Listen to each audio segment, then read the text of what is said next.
Hey everyone, welcome back. Today we're going to try something a little different. Yeah, a little unexpected maybe. Yeah, we're going to be diving into counseling skills.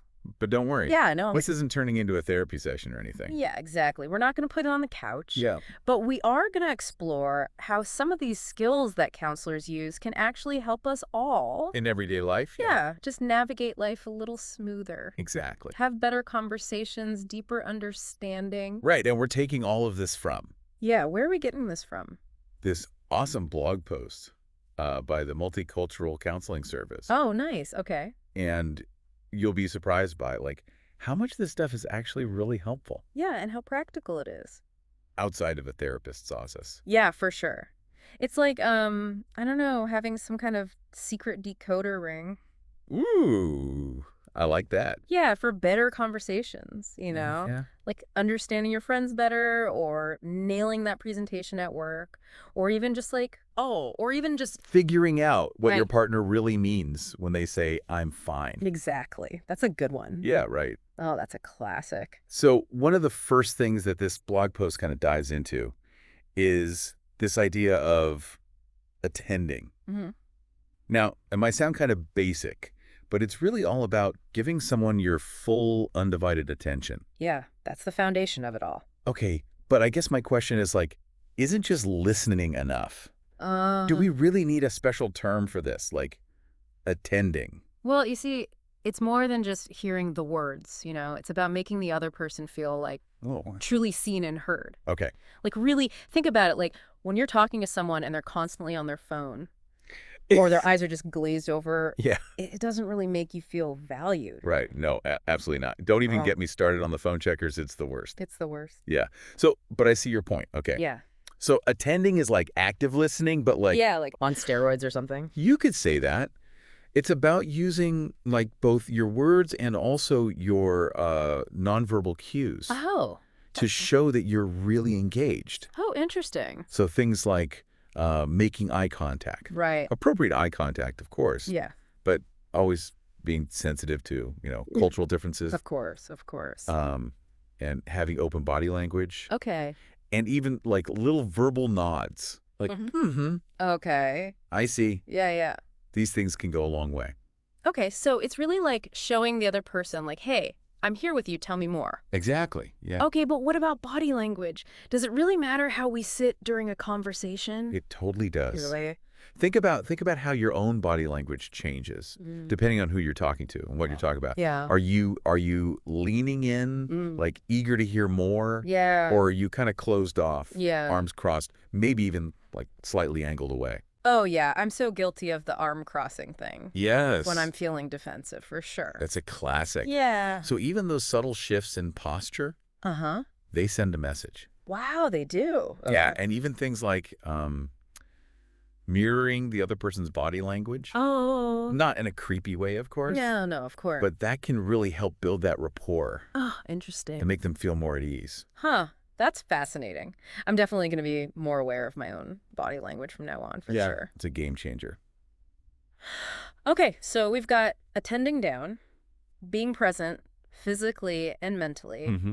What's next? Okay, well, get ready for this one, because this one might surprise you. Okay. This blog post talks about the power of silence. Silence. Yeah. Wait, isn't that like the opposite of I know, right? good communication? You would think, right? Yeah, don't we usually try to fill those awkward gaps? Right, like, gotta keep the conversation flowing. Yeah. But this blog post really flips the script on that Does it really? and calls silence like a secret weapon for deeper understanding.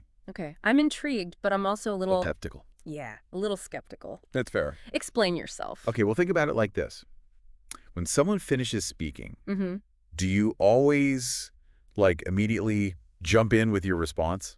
Probably, yeah. Or do you ever, like, pause, Mm. let what they said sink in, and even give them space to continue if they want?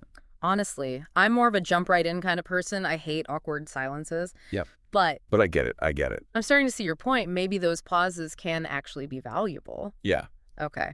Silence gives both people a chance to, Mm-hmm. to process their thoughts, process their feelings. Mm-hmm. It can even signal that you're genuinely listening and not just Oh, okay. waiting for your turn to talk. Yeah, that's a good point. It's like hitting the pause button on the conversation so you can both like I like catch your that. breath Yeah. and really absorb what's being said. Yeah. And it's not just about the speaker, it's about you as the listener too, you Yeah. know? Those moments of silence can really help you to tune into like what's not being said, Oh, wow. the emotions underneath the words. That's a good point. You know, there's that great quote by Marcus Aurelius. Yeah. He said, "It is so we can listen twice as much as we speak." Wow. Yeah, I think I often get so focused on like what I'm going to say next that I miss all those subtle cues. It happens. Yeah. But by embracing silence, Yeah. you're really creating space Yeah. for deeper understanding, both for yourself Oh. and the person you're talking to. Okay, I'm starting to see the light here. Good, good. So we're learning to attend, be truly present, and even embrace silence. Yes. What other counseling gems are hidden in this blog post? Well, the next one is all about making sure you're both on the same page. Okay. It's called reflecting and paraphrasing. All right, break that down for me. What's the difference? They kind of sound similar. Yeah. Okay, so reflecting is, Okay. it's like holding up a mirror to the speaker's emotions. Okay. It's about acknowledging not just their words, Mm. but like the feelings behind them. Oh, okay. So you might say something like, "It sounds like you're feeling really frustrated right now," or Yeah. "I'm sensing some sadness in your voice." So it's not just repeating their words parrot style? No, no. It's about showing you Yeah, get you the know, emotional layer too. exactly. Okay. And sometimes reflecting back their emotions can actually help them Oh, wow. understand themselves better too. Interesting. Like you're saying, "Hey, I see you Mm. and I get what you're going through." That's really powerful. Yeah. And what about paraphrasing? So paraphrasing is more about clarifying like the content Okay. of what they're saying. Okay. It's like saying, "So if I understand correctly, you're saying," Right.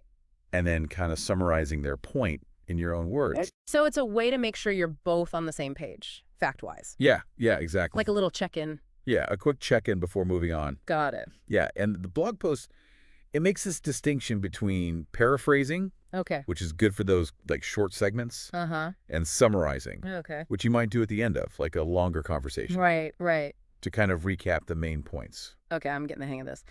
Attending, embracing silence, reflecting, and paraphrasing. Yeah. It's like we're building a toolkit.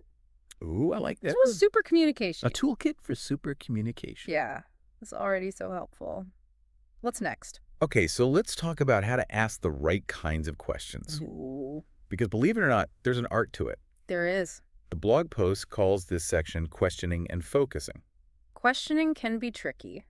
It can. If it's done wrong, Yeah. it can feel like an interrogation rather than a conversation. Right. Like, why did you do that? What were you thinking? Exactly. Yeah. And that's what this blog post emphasizes, Mm-hmm. especially when you're trying to support someone. Mm-hmm. Your questions, they should be about clarification, Okay. not interrogation. Okay. Think of it like gently guiding the conversation, Right. not like grilling them under a spotlight. Yeah. Yeah. Okay. That makes sense. Yeah. So how do we ask the right kinds of questions? The ones that like encourage someone to open up. Well, the source suggests sticking with like open-ended questions Okay. that start with how, what, or who. Okay. These invite the other person to elaborate and share their perspective Uh-huh. without feeling like judged or cornered. Yo, okay, so instead of like, why did you miss that deadline? Right. It's more like, What happened with that deadline? Yeah, it feels less accusatory, yeah, almost like genuine curiosity. for sure. And there's one talk of question that the blog post specifically cautions against. Oh, no. It's those dreaded why questions. Why? I ask why all the time. What's wrong with them? Okay, so while they seem natural, Mm-hmm. why? Questions can actually often come across as like judgmental. Really? Even if you don't intend them that way. Sure. They can put people on the defensive. Yeah. Make them feel like they have to justify their actions. Interesting. I never thought about it that way, but that makes sense. Right. Yeah, it's like you're putting them on trial Exactly. instead of trying to understand their experience. Exactly.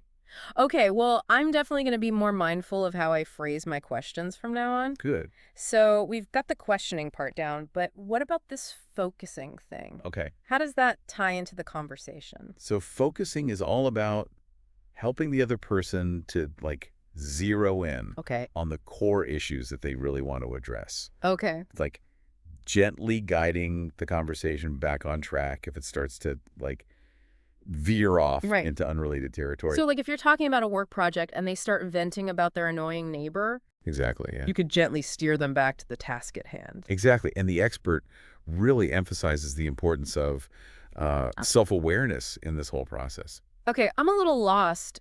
How does my self-awareness play into helping them focus? Okay, so the blog post puts it this way. Okay. It says, our self is an integral part of the therapeutic relationship. Oh, okay. It's about recognizing that our own biases, experiences, and even our moods Right. can actually color how we interact with other people. So if I'm feeling, like, stressed and impatient, Yeah. I might be more likely to, like, interrupt or rush the conversation. Right. Even if I'm trying to be helpful. Trying to be helpful, yeah. Yeah. That's a great example. Or let's say you have, like, a really strong opinion about a particular topic. Mhm. You might unconsciously steer the conversation Oh, wow. in a way that aligns with your viewpoint, Yeah. even if that's not what the other person really needs. Whoa, that's a little bit of a wake-up call. I guess self-awareness is like having a mirror Yeah, it is. It is. pointed inward so we can see how we're impacting the conversation. Exactly.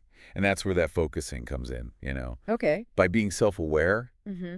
we can help the other person identify what truly matters to them Yeah. and kind of guide the conversation towards those key issues Okay. without letting our own stuff Yeah. get in the way.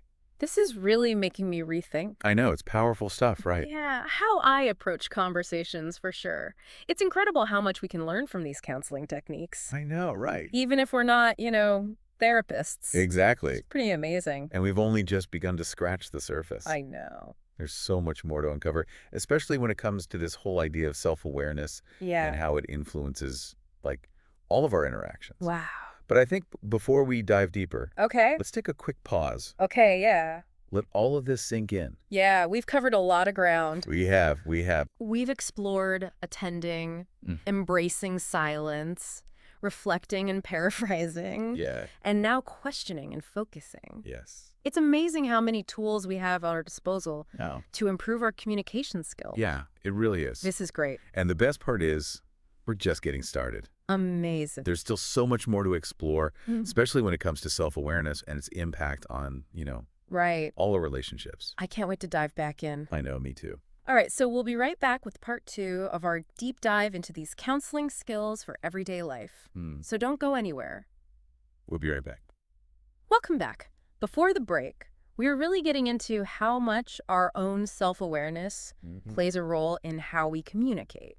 Yeah, it's not just about the techniques, Right. It's really about understanding ourselves better so we can Yeah. really connect with others. It makes me wonder, though, how do we actually, get more self-aware? Right. Is it like a switch we can just flip? Or is it more of a journey?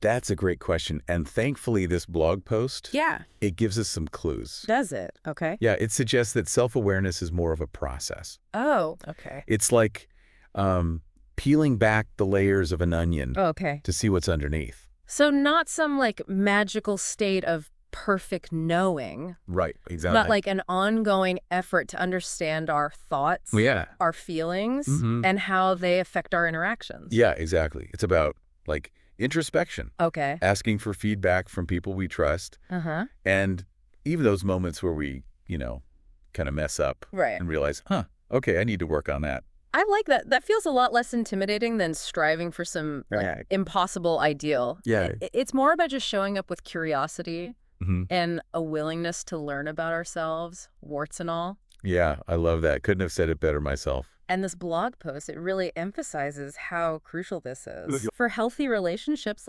the more we get us, Right. the more we can get them. Exactly. Yeah, it's like you can't pour from an empty cup, right? Right, exactly. If we're not taking care of our own mental and emotional well-being, Yeah. it's hard to really show up for someone else. That's such a good analogy. Thank And you. this ties back to that focusing technique that Yeah. we were talking about earlier. When we're self-aware, Yeah. we can filter out our own assumptions and really hone in on Right. what the other person needs from that conversation. Exactly. Yeah. So it's less about, projecting our own stuff Right. onto their situation Yeah. and more about being a clear channel for Yes. them to work through whatever they're dealing with. Exactly. Yeah. It's about recognizing that every interaction is like a two-way street, Right. and we have a responsibility to, manage our lane, so to speak. This is pretty mind-blowing. It's like by simply becoming more aware of ourselves, Yeah. we instantly level up our ability to be good friends, partners, colleagues. Right. Basically better humans overall. Yes. Now you're getting it. It's pretty awesome. But it's important to remember, that these counseling skills Right. aren't about, like, manipulating people Right. or Yeah. getting them to do what we want. Right. It's not some Jedi mind trick. No. It's about genuine connection, Mhm. empathy, and using these tools to build like stronger, more Yeah. authentic relationships. Exactly. It's about creating that safe space Mm, for open and honest communication. yeah. And by approaching conversations with this mindset, like, magic can happen. I'm loving this deep dives. Me too. It's so cool how these like seemingly simple techniques Right. can have such a huge impact on our everyday lives. It really is. And I think the real learning happens when we start, like, applying these skills, Oh, for sure. not just talking about them. Right. That's why I really appreciate how this blog post ends. How so? It ends not just with information, but with a challenge. Ooh, a challenge. I love a good challenge. Tell me more. It asks, what is one conversation you had recently Okay. where applying these skills could have made a difference? Wow, that's such a great question. It is. It forces you to really like think about your own communication habits Yeah. and where you might have some room for improvement. I'm already replaying some conversations in my head. It's a humbling exercise for sure, Yeah. but it's also incredibly insightful. Yeah. It helps us to really take ownership of our role Right. in creating those positive and productive interactions. I'm seeing some missed opportunities already where I could have been more present Mm-hmm. or asked better questions or maybe just shut up and listened. We all have those moments, right? Totally. And that's the beauty of this whole deep dive, Yeah. It's not just about gaining knowledge. Right. It's about, like, prompting that self-reflection Mm-hmm. and empowering us to become more conscious communicators. So well said. I feel like we've just scratched the surface here Oh, yeah.